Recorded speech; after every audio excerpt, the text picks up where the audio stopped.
How to use Leonardo AI to create videos 2025. So first thing you want to do is obviously sign in to your account.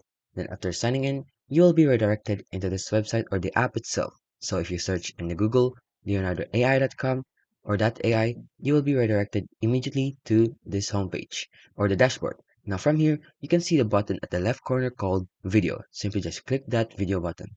Now from here, you will need to prompt or enter a prompt to create a video. So let's say, for example, a dog barking.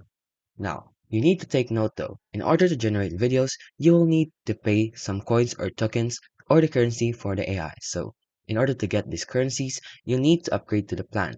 Since you are on a free trial, you will have limited amounts of cryptos and the coins itself to generate. And you won't be able to prompt them if you don't have enough coins itself. So if you use a free trial, you'll only have a 150 fast tokens and it resets daily. For however, in apprentice, you will want to invest on a monthly subscription in order to use the AI tool even more and advantage to yourself. So if you want, you can buy that and subscribe to it and then use and generate some videos.